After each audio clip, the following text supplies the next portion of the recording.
What's up, guys? Tristan and Tony here at the Zero Duck 30 podcast. So if you've been following us for a while, you know that the app we love to use for all of our GPS and hunt planning and all that good stuff is the Huntwise app. And the Huntwise app is allowing us to give a 20% discount to all of our followers.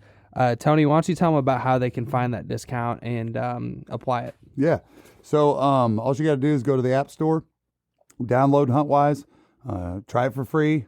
I keep saying that, but you can put in code DUCK30 and get 20% off the Elite and the Pro versions. If you guys haven't checked out our podcast from last week with Nate, I can't imagine why you would use another product. So anyway, but yeah, DUCK30 is the code.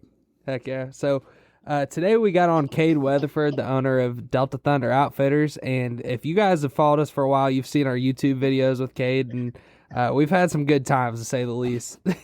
So with that being said, Kade, why don't you tell them a little bit about who you are and what you do? Well, so I'm a waterfowl guide out here in Northeast Arkansas. I've been guiding for roughly a little over 10 years now, and I started out guiding waterfowl. I was just guiding duck hunts, and then it kind of a few years ago, the duck hunting got really slow here, so I kind of transitioned over to speckle belly and snow goose hunts, and now we're guiding pretty much everything. We got early teal, we got speck, we got snow goose, duck, pretty much everything that you can hunt that's got wings. It's waterfowl. I mean, you name it, we hunt it. Heck yeah.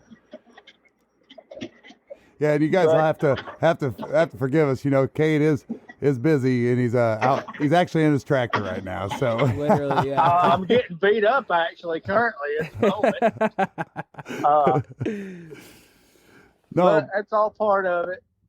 Yep. So, in Delta Thunder, how many years you guys been in business now? You'll be going on your 4th year, is that right? This will be year number 4. Yep. Year number 4. This coming season, it'll be year number 4. So now I said a little while ago I've guided for 10 years. I guided for another guy for a long time, and then like I said, when I started doing the goose hunts, he didn't do goose hunts, and I needed to make some extra money, and there wasn't nobody coming duck hunting because it was just really poor. So I started guiding goose hunts. I didn't have a name, didn't have an outfitter, I was just some people that came duck hunting with me years and years ago. I called them up and I was like, hey, you guys interested in coming and shooting speckle bellies? And they were like, yeah. And we started hammering them, and it just I didn't really start an outfitter. Like, I was just trying to make a little bit of money on the side, and finally one day somebody asked me, what do you call yourself? And my Instagram name at the time was Kade and Outdoors, so we were calling that. Well, my grandfather, he makes duck calls, and the name of his duck call company is Delta Thunder Duck Calls, and we kind of got to guiding. I went with the Dead End Outdoors thing for a while, and it just kind of like, I don't know, it got serious. We started getting a lot more people, and I was like, I'm like, Dead End Outdoors, it sounds kind of like a copycat, you know, because there was a lot of, I Googled the name, and like there's a few like deer hunting outfitters that are called that and everything. And I was like, okay, nobody's got the name Delta Thunder. So I asked my granddaddy if I could use that name. He didn't care. So we rolled with that. One thing led to another. We ended up, I was just doing it on the side to make some extra money, and then we ended up guiding just like that. Just like that. Yeah. And I'd always wonder where the Delta Thunder came from, so that's funny. I remember you telling us in the duck blind about your granddaddy's calls. We still need to get some from them. Yeah, they're really not. I'm not trying to give you a sales pitch either, but Mm-hmm. they're nice. And when I say they're nice, like they're like really, he sells duck calls that you don't you don't put it on your lanyard and take it duck hunting. Mm-hmm. You just hold it back and hold on to it, because he makes his calls out of bodock wood, or what they call Osage orange. Huh. And what's so special about that wood is you can't just take a bodock tree and cut it down. It takes about 100 years to 150 years for the wood to dry out. Wow. Oh my And gosh. so, like, if me and you wanted to make some and we didn't have any wood, we'd cut it down. There's no way we could build one in our lifetime.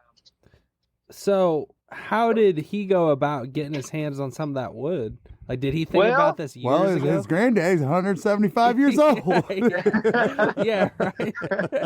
Didn't you know that? So right here in Arkansas, along 49 Highway, it runs from right here where I live at in Jonesboro to all the way to Brinkley, Arkansas, which is about 72 miles. And there's a railroad track that goes right alongside of the highway. Uh-huh. And in between that railroad track and that highway, there used to be that highway used to not be there. It used to be an old dirt wagon trail. And they had a fence that went all the way alongside of that railroad track back in the 1800s. Okay. And they had that fence there to keep the cows off the railroad tracks. And there was a guy that lives down there by him. I'm not exactly sure where at, but he lived down there by him somewhere. I know his last name was Taylor because he made tailor-made custom calls. Wow. And that's funny. But Mr. Taylor would pay my granddaddy money to go get some of those fence posts. And that was back in the 50s probably when he was doing that. Mm-hmm. And if you look up a tailor-made duck call online right now, his acrylic ones go, and Mr. Taylor's dead, his acrylic ones are about $1,000. Wow. Right now. Just Wow. his bodock ones go from anywhere from $1,500 to $3,500.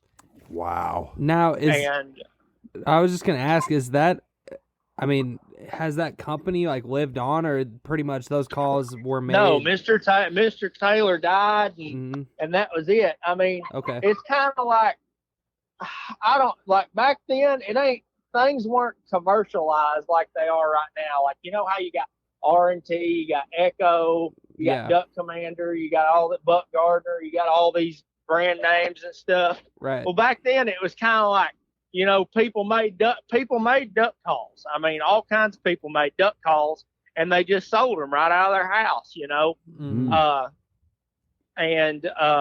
It's kind of like the best thing I could compare it to is the fur bear market. You know, people trading fur bears way back in the day for things, you know, for food, for gunpowder, for whatever, you know. You trade. That's the best thing I can compare it to. Huh. Very cool. Very cool.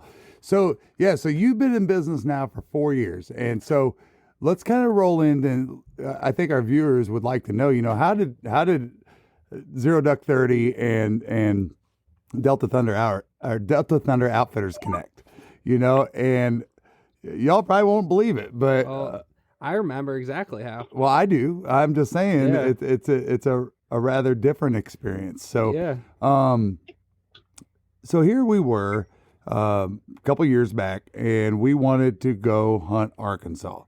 And to make a long story short, y'all, part of it is that, hey, we wanted to experience it not just on public land, but also on private land. And so we can get the full experience. Well, we're just like all y'all, you know, we're not made of money, you know, and so we're trying to look for somebody that's not the highest end, you know, but not the lowest end either. And we just saw that Kade was advertising his business, and Tristan set it up, and we went out there to hunt 2 days with him. And take it from there, Tristan. Well, no, I was just gonna say. I remember we found Kade originally on Venku. Yeah. Is how we connected with Kade, and we went out there for a goose and duck hunt. But anyway, Yeah, so we went out to hunt public land in Arkansas, but we also wanted to hunt that. But the other thing, and honestly, this was one of the main reasons for us, is that we come from such a deep root of hunting that we really wanted to get to know some people. Honestly, I mean, we were just like, I'm sure there's good folks out there, and that's part of what we love about the sport of hunting is getting out and meeting the community, understanding what their culture is. Just like if you watched our video about the chocolate gravy, we had never even seen such a thing, and just stuff like that, And so we went out and hunted with Kade, and me, Tristan, and Michael. And guys, you can do everything right, but the ducks gotta be there, and that's the bottom line. And that's what we kind of experienced. It was very cool for us because Michael got his first duck that he'd ever got. He got a gadwall and a ringneck that day. Yeah, on that day. And you know what? That was a success. That was a win for us. We were like, we were so stoked about that, Oh yeah. And Kade was like, "Man, I'm sorry, it's slow and everything." And we're just so realistic because we've been hunting for years, deer, and I've been part of outfitting. And sometimes you can do everything right, and it just doesn't work out. And we went out and goose hunted, and he can't control the geese either. They just didn't want to come in. They were acting spooky and stuff, and that was our first experience with Delta Thunder Outfitters. It was also a very, very, very bad year. Yeah, it was. Well, no, it was, and that's the thing is that. And it wasn't like it was just here; it was everywhere, right? Mm-hmm. And here's the thing: is that not once were we discouraged or upset or felt like we didn't get our money's worth. Because here's what he did: we didn't get him in the morning, and Kate said, "Hey, we're going right back out and we're going to go goose hunting." So he tried to change it up. He did everything within his control as an outfitter to put us in the best position to be successful. And that's all you can ask for an outfitter. And so part of what I wanted to talk about today, and we'll get into it in a little bit, is reasonable expectations for people that are going to Arkansas. It does not mean if you go to Arkansas, you're going to leave with limits, guys. I don't care where you go, unless you want to pull about $1,000, $1,500 a day. Yeah. Now, if you want to do that, there's some operations out there you can do that with. Not us average guys. We just want to go out and have a good experience. But here's the coolest dynamic of it all. We did that. And if you guys have watched our videos from this year, we shot the shit out of them. All right? I mean, we did. We shot the shit out of them. And guess what? The environment was right. We saw that change overnight in the month of January. Yep. It did. It flipped like a coin. And if you watch our 4-man limit video, that's when it started. Pretty much a couple days before that, because Kade told me they were shooting shit out of him a couple days before that. But from that point on, stuff changed, and we had all of the right pieces to have these ducks in this area. Water flooding, temperature, freezing, all these other pieces that we learned a lot about, that folks, you need to learn a lot about before you just expect to go out and shoot ducks with an outfitter. But here's the nutshell of it all.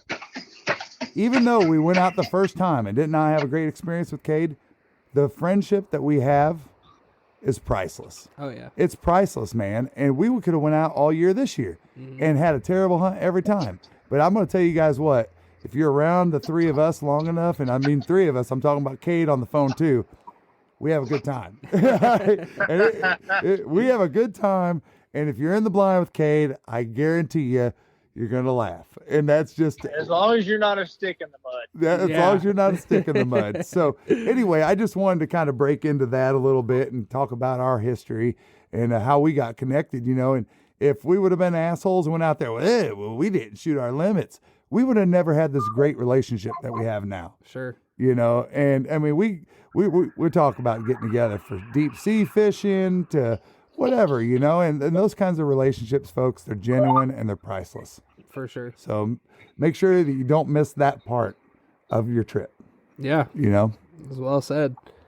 And man, I looking back on it, like, especially that 4-man limit day, man, I remember, so we were going to get out there, like, normal duck hunting time. And I remember, the weather was like shit. And we're like, dude, I don't know. And Kade rode us out on the side-by-side. Me, Grinder, and Kade, we rode out there. And Kade, it was like a tornado, wasn't it? It was bad. Bro, my truck, yeah. I was sitting in the truck while you guys were doing that. If you guys watch the video, it looks like a lightning bolt almost hit the side-by-side. But, dude, it was rocking my truck. It was nuts. And I'm like, oh, that was crazy day. But, most people wouldn't have went out and did it. Well, hey, could you guys hold up just 1 minute? You bet. Let's take a break, and we'll be right back. Yep. Hey, guys, welcome back. Kate had a little technical issue with the tractor I had to take care of, so no problem. But, no, we were talking about the weather that day on the 4-man limit. If you guys watch that video, it's crazy. It really is crazy. Tristan even threw up on Dark Sky what the weather was doing that day. But what's interesting is, I was talking about how there's so many factors that got to happen, no matter where you go, no matter what field you lease, whatever. So I thought it'd be kind of cool today if Kade talked about what happened with the weather that day, or maybe even leading up to that day, because you guys shot him good the day before. What led up to that and why it changed? Because that field was one that I remember you telling me it's going to be good. It's going to be good. And it wasn't that great earlier in the season, but it got hot. And let's talk about why. Go ahead, Kade. Well, so why it got hot. So right next to it is a big cypress slough. It's on some private property. The guys that own it don't hunt that part of that cypress slough. And, so it's a refuge. So like those ducks can flip flop over from that field to that pond right there, that slough right there where they know they're safe. And the ducks early season, were stale. I mean, they'd been shot at. Been hunted every day. To have good success, the more pushes of birds you get, meaning the more new birds that you get coming in from the north or south, it doesn't matter, east, west, whatever. The more new birds you get coming in, the better your success is going to be, because those ducks have not seen your decoy spread. They haven't seen your mojo. They ain't heard your duck call. I mean, there's a lot of factors there. But for whatever reason, that one in particular field, whenever it rains, we hunt that same field for early teal.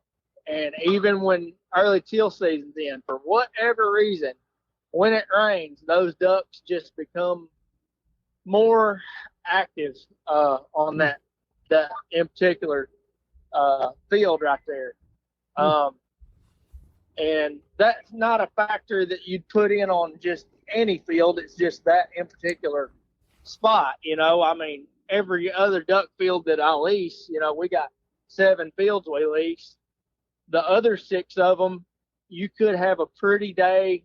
See, the best conditions to me for hunting ducks is a bluebird day.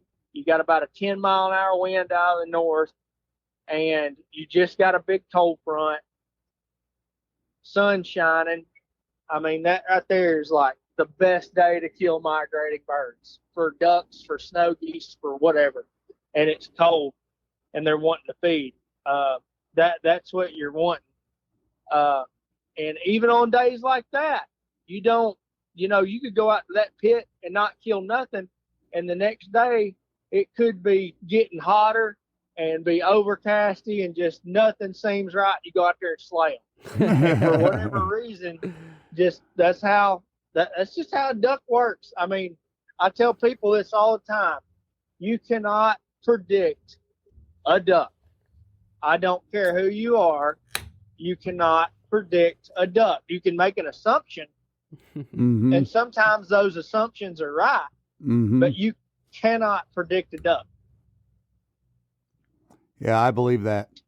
because I'm sure have tried to predict the duck a lot of times in my life, and I think I've spent a lot of money and time wasted. But we all do. That's what we chase after. Is we chase after those days like that. So that morning, the storm front rolls in, and it was such a timing thing, in my opinion, because here this thunderstorm rolls in. We happened to just say, okay, we're going to wait another 20 minutes. And we sat there and we were ready to go. And as soon as that, and Kade called it, he said, as soon as that rain stops, it's going to be on. Mm-hmm. And that rain stopped, and we rode out there and side by side. At daylight. At daylight. Yeah. And there was ducks all over the field, and they were jumping up. But when you're where they want to be, it don't matter. You remember what happened. You remember exactly what happened. Let me just clear this up. This is what happened. Yep. I wanted to go to Waffle House, and you were gung-ho about going duck hunting. That's right. That's right. And I said, we're not going to shoot any until about 9 o'clock. And we went and sat in the rain for 2 hours, and then about 9 o'clock it cleared up, and it was a slaughter. It was. Yeah, by 11 we were done. Just about, yeah. Oh, yeah. No, that was a great day.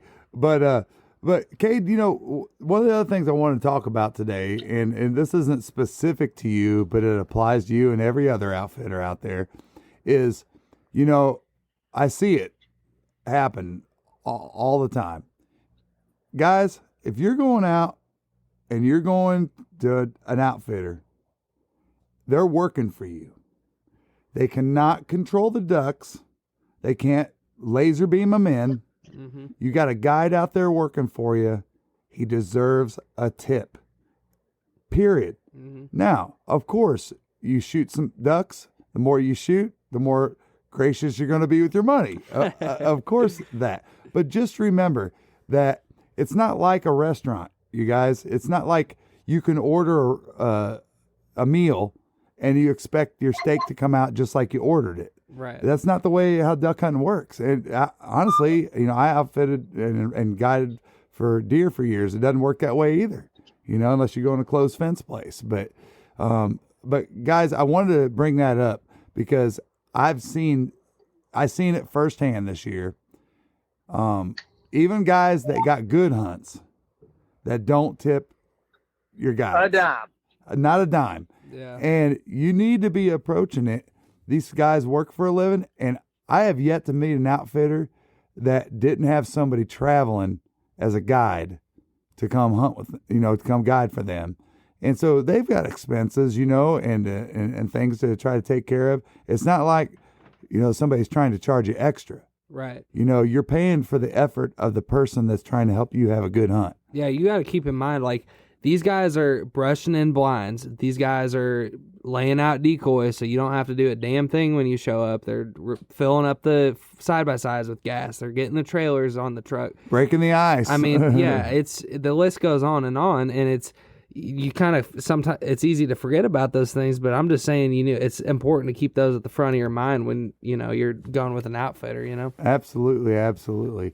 Well, with that said, let's talk about, obviously, Kade, let's talk about what you're doing now. We all just show up during duck season and, I want a flooded field. What does it take all year long to make that happen? Kade's a farmer too, so talk about it. Well, so like right now, farming's the main commodity. A lot of people don't know that, they think that just all you do is you come to Arkansas, you flood a field, you put a duck pit in it, the ducks just rain glory on it, But it doesn't really work out like that. It doesn't work out like that at all, actually. Because I can take you to some fields that people have, and that's another thing. You go to lease a field, you got to be really careful who you lease from, because I know people that will literally flood a field that I've never seen a duck in. They'll flood the field and they'll lease it out to somebody that's out of state that doesn't know anything, ain't never been around this area, don't know any better. and they'll pay $5,000, $6,000, $7,000 to have a, they'll be sitting in that pit all year and won't kill a duck, won't see a duck. Wow. But the reason them ducks are out here in these fields is because there's food. Right now we're prepping we're about a month behind. So everything that we're doing right now, like I'm working up dirt right now. Everything that I'm doing right now should have been done about a month ago. And it's not like everybody's slacking or anything. It's just because it has rained here. Literally, it rained the whole month of April, at least every other day. Wow. I mean, I don't know how much rainfall we got in April, but it was enough to you couldn't get in the field. You can't do nothing. And then I know, whoever's listening to this podcast, it might be one of the farmers up north that are like, well, why don't you no-till it? Well, when you cut this rice, rice fields have got water on it all year. The whole time it's growing, it's got water on it. When you go in to harvest it, that water was just drained off of it, and sometimes it'll be dry, but a lot of times it'll have a lot of muddy spots in it, and you're going to make ruts with a combine and the tractors and everything. You're going to make ruts when you're taking the crop out of the field. So we have to prep the dirt every year in order to get a good seed bed and smooth everything out where the water can evenly broadcast across the field. So, but it takes a lot more than just flooding a field. You can't just flood some random field. Those ducks got to have a legitimate reason in there, and you got to be in a good flyway. You want to be near, right here, where I live at. You got Crowley's Ridge. It runs through Jonesboro, and those ducks stay in between Crowley's Ridge and Black River, which you guys are familiar with. Black River. You've hunted on Dave Donaldson and everything like that. You go any further east or west of that little, if you look at it on the map, it looks like it's like two lines. If you're anywhere east or west of those two lines, you're not going to see any ducks. You might see a few, but you're not going to see any until you get over. If you go east, you're not going to see any until you get close to the Mississippi River. You go west, you're not going to see any until you get over the mountains, until you get over the Ozark Mountains and stuff. And they might have some ducks, that cross from one flyway to another that come across those mountains. I know some people that duck hunt up in the mountains around here, but they don't kill them anywhere. It's nothing compared to what we kill them like here in the Delta. I mean, like, They have a day where they kill 2 or 3 ducks. They've had a great day. I mean, they've had a wonderful day. Wow. So let's talk about this past year, Kade. So this past year, and it was really cool to watch this whole thing develop because we did spend a lot of time in Arkansas this year, and the first split was hard, the second split was hard, and then. And I think there's a lot of people in at least Northeast Arkansas would say the doors of heaven opened for the last month of the season. Well, it depends on how you want to cut the pie. Yeah, I mean, the whole season was not easy. No. We killed ducks. We killed a bunch of ducks. Killed more ducks this year than I ever have independently. As an independent outfitter, I killed more ducks than I ever have this past year. But it was actually the hardest year out of all of them. Early season, it was drought. It would not rain. It was here. In the Delta here, we have what they call gumbo dirt, and that dirt, when it's wet, it's wet. I mean, it'll hold water. But if there's no water underneath the soil for it to hold water on the top of the soil, then it just soaks right in like a sponge.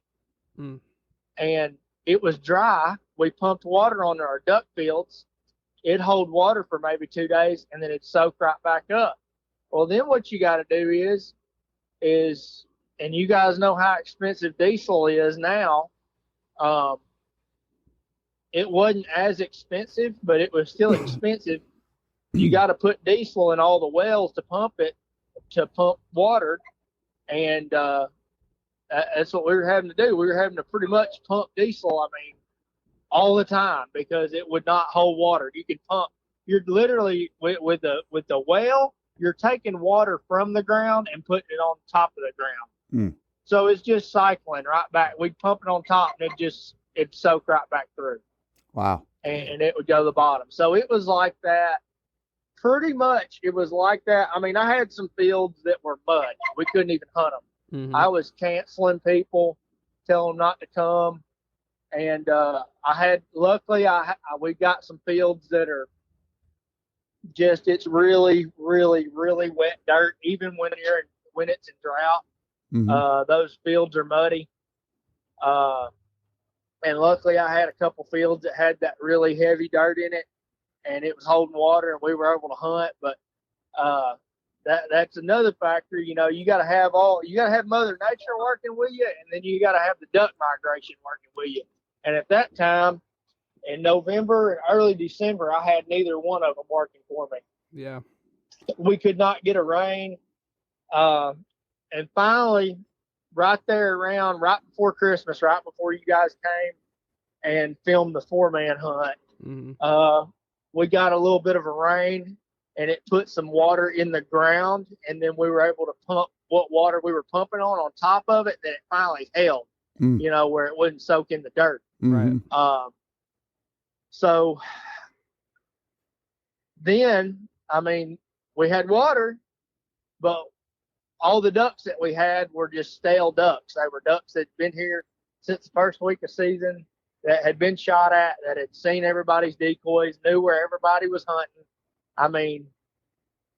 It was hard. Nobody was killing ducks around me. And then it literally seemed like maybe 2 or 3 days before you guys filmed that video, it started to kick on. We started killing, instead of killing 3 or 4, we were killing 10 or 12. And I know that's not a very high number to a group of people, but it was really good compared to what we were doing, and I was really happy with it. That way the guys that are coming out here and paying money to hunt this, they're shooting some ducks. It's better than not shooting any.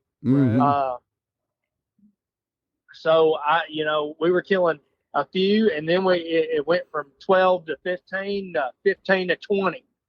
We started killing them like that, and I was like, all right, yeah. I remember my guide hunter Frame. He came in one day.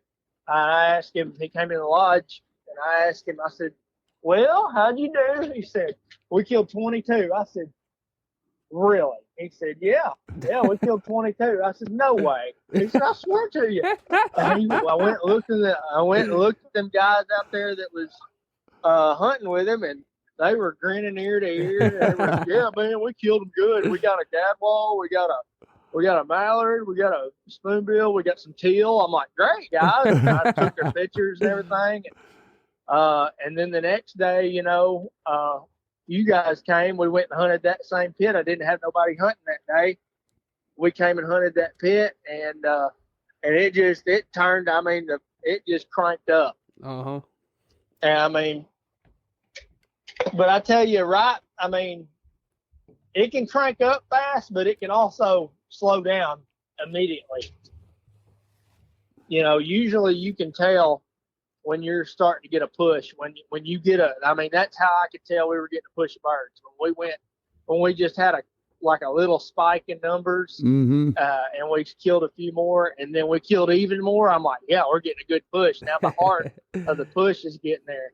And it kind of if I remember correctly, the weather was getting cold up north in northern Missouri, northern Illinois, central Illinois, and it started pushing the ducks really good south our way, and we started killing some.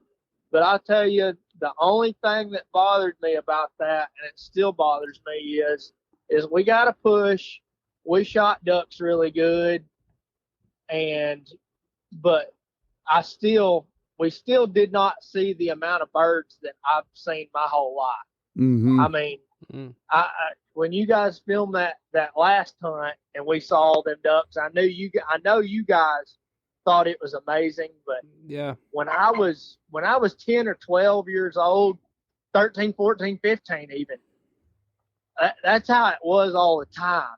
I mean, it didn't matter what the weather would do. There was always that amount of ducks around. Wow. And I mean, it is, I can tell you the change that has happened over the last 5 years. I mean, it has changed dramatically. I mean, what the difference is from then to now. Wow. Yeah, and I mean, when you start to think about, I mean, a lot of factors affecting that, but man, it's from the outside looking in, you hear all these different things. I mean, what do you think are some of the main things affecting that, Kade? Like, I think it's because duck hunting is more commercialized. mm-hmm. I noticed that right after Duck Dynasty got big or whatever, like there was a lot more people that were involved in duck hunting. And why I say that is because I was just scrolling through Facebook, and seeing people that I know that live here in Arkansas that have never duck hunted, that never shot a gun, Mm-hmm. that were going duck hunting. They were saying, Mm-hmm. well, we're going duck hunting with so-and-so. Mm-hmm. And just a lot more people. I think they encouraged a lot more people, which is great. Mm-hmm. I'm not, some people say, well, them Duck Dynasty guys, they screwed the duck hunt up. Mm-hmm. I think it's absolutely fantastic to introduce everybody to the sport that me and you love. Sure. And that way they can get a real idea on what it's really about, even if they try and they don't like it. Mm-hmm. I mean, if they just know the reality of what duck hunting's really about, Yep. I mean, that's just gonna make it better for the waterfowl industry. Mm-hmm. At the same time, getting more people involved with duck hunting, you're gonna get more people that are hunting. So the Mm-hmm. hunting pressure nationwide Mm-hmm. is gonna go up. Mm-hmm. And that's the big thing that I think that factored, that really got waterfowl hunting just pumped up, and it just seemed like I don't know if it's coincidence or what it is, but it's just funny to me that right when the Duck Dynasty thing got big, a lot more people started hunting, and at the same time the hunting got worse, it didn't get worse, but it got harder. Mm-hmm. It wasn't as easy as it has been when it's not as easy now compared to it when I was growing up. Mm-hmm. And it's interesting, because I've heard people say that before, and I also heard you say the reality of hunting, and that's one thing we always try to talk about. And like one story I always tell was when my buddy Austin got his first mottled duck Mm-hmm. here in Georgia, and everybody knows like a mottled duck's a cool thing because you can't shoot them in like Mississippi Flyway or any other flyway really, unless you're in like Texas or something. Or Louisiana. Yeah. And that was the only duck we shot that day, but it was just like it's one of those things when you like kind of level your expectation to like the reality of what's going on. Like, hey, we might not shoot limits, but it'd be pretty damn cool if we shot, a mallard, get your first mallard, your first Whatever mallard. it is. Yeah. Whatever. It's no different than when you take somebody out and, like I remember taking Tristan out his first time hunting, and why is it okay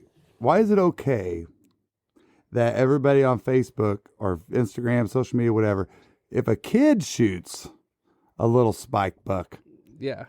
oh, congratulations. But if a 50-year-old guy like me shows up with a spike buck and I'm excited and happy as hell, it's not going to work out Dude, that I way. don't give a damn. I'll shoot a spike. I want that meat, boy. Oh yeah, absolutely. But not to get off track, but Yeah. but no, it has changed. There's no doubt about it. I mean, if you're in tune with duck hunting, everybody's trying to put their finger on it, and my opinion and my observation has been this from seeing it state to state, whatever, is that it sure the hell matters where you are. And not just, everybody says you got to be on the X. Well, in order to be on the X, you got to be around like Kade was talking about, that migration path. That's the first step, and then you got to provide the habitat for them. And then you can have the habitat all day long. I don't know how many times I've been out scouting and found so much great conditions for ducks. And there's places I've hunted for 3 years and I still can't believe that ducks don't go there, but for whatever reason they don't, so, cool stuff. I need to take a break and we're going to come right back. But the reality of hunting is I have to go pee. Hey guys, welcome back. So, we were previously talking a little bit. I'd asked Kade a little bit, like, what does it take to prepare these fields and stuff for duck season?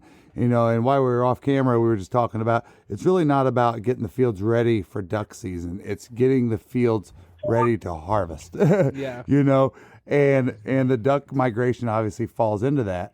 What I've gathered from Kade so far is that, at least up in their area, in their specific area, and it could change, 10 acres or 10 miles one way or the other, but where he's at right now, basically everything's about a month behind. So Kade, just talk about the farming aspect of it, and what are you guys doing? What do you do to try to speed up the process, if there's anything you can do, and what you're going to do to try to get that rice prepped? Well, so like you said, everything's a month behind because we've had so much rain. I think I said that already in the podcast, but I'll say it again. We've had all this rain, and so what we got to do is basically we're trying to do a month's worth of work a lot quicker, like in a week. So we're spending a lot longer hours on a tractor. That's why I'm on here I'm driving a tractor right now talking to you. We're spending a lot more time out here in the field instead of going home at dark. We're staying to 2, 3 o'clock, 4 o'clock sometimes in the morning, trying to get everything planted and back on schedule. And how that affects the duck hunting is if there's no crops in the field, there's no, we harvest it. And when we harvest it, you'll get most of the grain out of the field, but you're not going to get all of it. There's going to be some that the wind blows off and stuff like that. What's the main month that you harvest? Well, rice could be anywhere from August to October, depending on what variety you have planted. And soybeans is typically, same deal. It's kind of whatever variety you got planted. Like right here, the soybeans, the type of variety of soybeans that we grow, typically it'll be October or November, early November when we're cutting soybeans.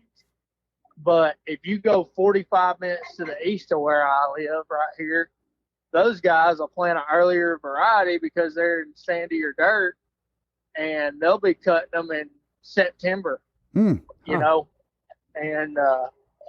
interesting. But what affects that, so the preparation, we got to work the dirt up. We got to get everything, we irrigate everything in our state. If you go to Illinois or, Indiana, anywhere else but here, they can work some dirt up. Sometimes they don't even have to do that. They can drill right over the top of the last year's crop and it'll grow. Well, here our soil just doesn't have that talent. It cannot.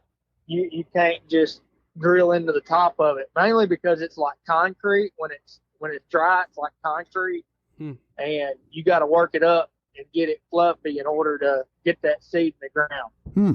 Interesting.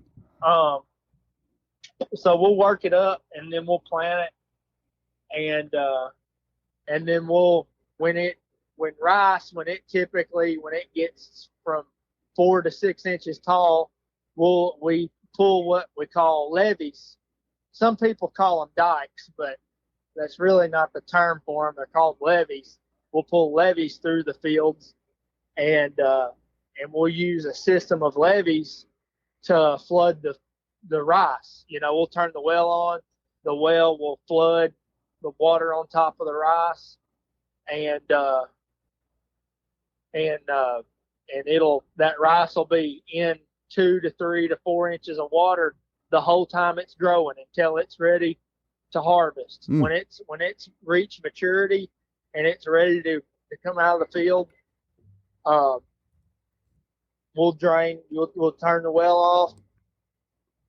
We'll pull the drains. We'll open the drains up. It'll drain all of it out of the field, and then it'll be ready to cut. You try to get it as dry as you can, but I mean, typically you're not gonna. It's gonna be muddy. It's gonna be sloppy. That's just how it's gonna be. That's the life of a rice farmer, huh? Right. I mean, I brought a college professor one time out here to ride the combine with me one year. He'd moved from Tennessee and was an ag teacher up here at Arkansas State University. And he wanted to see, how rice is harvested. And I said, well, that's perfect. It was the fall, and I brought him out here, and he rode the combine with me. And we were going through some really muddy stuff, and I was just whipping it back and forth and just trying to get it, get in a straight line where I could cut in a straight line. And he was, getting jerked around in the trainer seat right beside me. And he was like, man, this is not easy, is it? And I was like, no. He said, is it typically like this? I'm like, this is what we do all day long. I mean, this is how it is. One thing I was wondering, Kade, is so like in the Midwest, like in Illinois where we're from originally, they rotate fields for, I guess just the natural like nutrition of the dirt or whatever. With rice, how does it work as far as like making sure there's enough nutrition in the dirt for like the stuff to grow year after year? Like, do you have to rotate fields, or how does that work? Oh, yeah, we do rotate fields. We rotate fields. Rice requires a lot of potash. And in order to cut cost on potash, I'll just tell you about the cost real quick. So this time last year, potash was about $330 a ton. You put about a ton on every 2 acres. Okay. Right now in 2022, it's about $1,100 a ton. God. Just to tell you the price difference. Wow. Goodness. Just to give you a good how dramatically the price has changed for that. Nuts. So, but really before the price shot up, people around here about 10 years ago figured out that when they fertilize their corn, when you fertilize corn, you're giving your soil enough nutrition and stuff and a good pH level and everything to where if you do your first year in a field in soybeans, if you do 1 year soybeans to give the corn a good rotation, you do 1 year soybeans and then 2 years corn, you do back-to-back corn. On that 4th year, you can grow really good rice. Huh. And interesting. And you think, well, it takes 4 years to get a good rice crop. I mean, is it worth it? And really, yes, it is. If you do right, a lot of people for years, forever, for my whole life, they've rotated it. It's been rice, beans, rice, beans, rice, beans. Some years it'll be beans, rice, rice, beans, rice, rice. They'll rotate it just like that. And it just depends on how good your dirt is. It depends on where you're at. Down here in the river bottoms where we farm at, some of these fields will be in rice forever. We won't rotate them at all. And we just got to put a ton of fertilizer on it, potash, and just hope that it grows. And then some years, If the rice don't do good, then we'll leave it out of production for a year and just, plant a cover crop on it, which you plant a cover crop on it, it's not going to do very good. Mm-hmm. You plant a cover crop on it, it's not going to do very good. And it'll drown out, but it'll still give it enough to where you can go back to planting rice on it. Gotcha. Cool. All right, I need to take one more break, and then I swear we'll be done. All righty. All right. No problem. Hey guys, we're back. Hey, so what we're gonna do is throw you a little bit of a curveball. We're gonna end the episode here. Kade, actually, it's real life. He's out there farming tonight and ran into some issues with the tractor, and he's got to take care of it. So, as they say, God family business, right? So, anyway, he's got to take care of that and then get the job done tonight. So, we're gonna end it there, but stay tuned because we're gonna come back with this joker for part 2. We appreciate you guys viewing it. Tristan, where can everybody find us at? Yeah, you can find us at Zero Duck 30 on all the social media platforms and then on YouTube as well. And appreciate you guys tuning in. And part 2 will be at some point. Yeah, if you guys want to book a hunt with Delta Thunder Outfitters, you can find them at Delta Thunder Outfitters. You'll find them on Instagram, TikTok, and Facebook. Mm-hmm. Kade is always very clear that he does not take any calls until, when is it?